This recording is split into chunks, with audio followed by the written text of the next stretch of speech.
खबर है वज़ीर आज़म ने नायब वज़ीर आज़म और वज़ीर ख़ारजा इसहाक़ डार को मुल्क में रहने की हिदायत करते हुए उन्हें अहम ज़िम्मेदारियाँ सौंप दी हैं। इसहाक़ डार पीपल्स पार्टी की क़यादत के साथ राबते में रहेंगे। नायब वज़ीर आज़म इसहाक़ डार को काबीना इजलास की सदारत करने का टास्क भी दिया जा सकता है।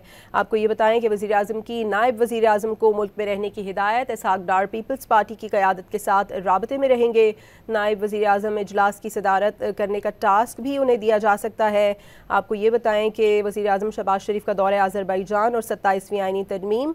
वज़ीर आज़म की नायब वज़ीर आज़म और वज़ीर ख़ारजा इसहाक़ डार को मुल्क में रहने की हिदायत। ज़राए का ये बताना है कि वज़ीर आज़म शहबाज शरीफ ने इसहाक़ डार को अहम ज़िम्मेदारियाँ सौंप दी हैं, जिनमें इसहाक़ डार पीपल्स पार्टी की क़यादत के साथ राब्ते में रहेंगे। नायब वज़ीर आज़म इसहाक़ डार को काबीना इजलास की सदारत करने का टास्क भी दे दिया गया है।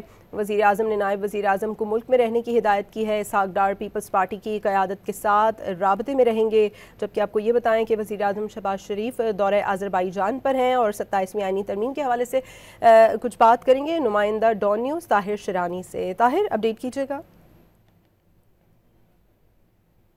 रोज़ा सरकारी दौरे पर अज़रबैजान रवाना हो चुके हैं और इसी दौरान आज वफाकी काबीना का इजलास भी होना था, जिसमें 27वीं आईनी तरमीम का मुसवदा मंजूरी के लिए पेश किया जाना था, लेकिन पीपल्स पार्टी के तहफ़्फ़ुज़ात के बायस और सेंट्रल एग्जीक्यूटिव कमेटी के इजलास के बायस वो वफाकी काबीना का इजलास मुलतवी कर दिया गया।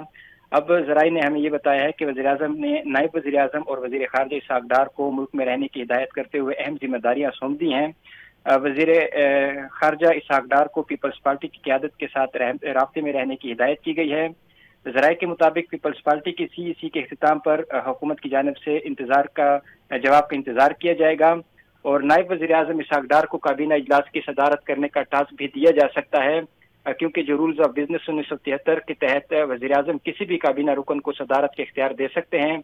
अगर पीपल्स पार्टी के साथ जो तहफ़्फ़ुज़ात है पीपल्स पार्टी के, अगर वो दूर होते हैं और पीपल्स पार्टी रजामंद होती है तो उस सूरत में काबीना का इजलास हंगामी तौर पर बुलाया जा सकता है। इसके साथ साथ वज़ीर आज़म चाहें तो आईनी तरमीम की काबीना से सर्कुलेशन के जरिए भी मंजूरी ली जा सकती है और वज़ीर आज़म ऑनलाइन भी काबीना इजलास की सदारत कर सकते हैं, लेकिन ये उस सूरत में होगा अगर जो इत्तेहादी हैं और ख़ासकर पीपल्स पार्टी उनके तहफ़्फ़ुज़ात दूर होते हैं और रजामंदी ज़ाहिर करती है तो काबीना से आईनी तरमीम का जो मुसवदा है उसकी मंजूरी ली जाएगी और उसके बाद क्योंकि सेनेट का इजलास कल भी बुलाया गया है और अगर काबीना से मंजूरी इसी दौरान हो जाती है तो जो 27वीं आईनी तरमीम का मुसवदा है वो सेनेट में पेश किया जाएगा और सेनेट के बाद मुश्तरका पार्लिमानी कमेटी में जाएगा और वहां से अगर मंजूरी होती है तो उस सूरत में दोबारा सेनेट से वोटिंग होगी, उसके बाद जो कौमी असम्बली में और फिर इसके जो अमल है आईनी तरमीम को मुकम्मल किया जाएगा। जी, बहुत शुक्रिया ताहिर शिरानी आपका।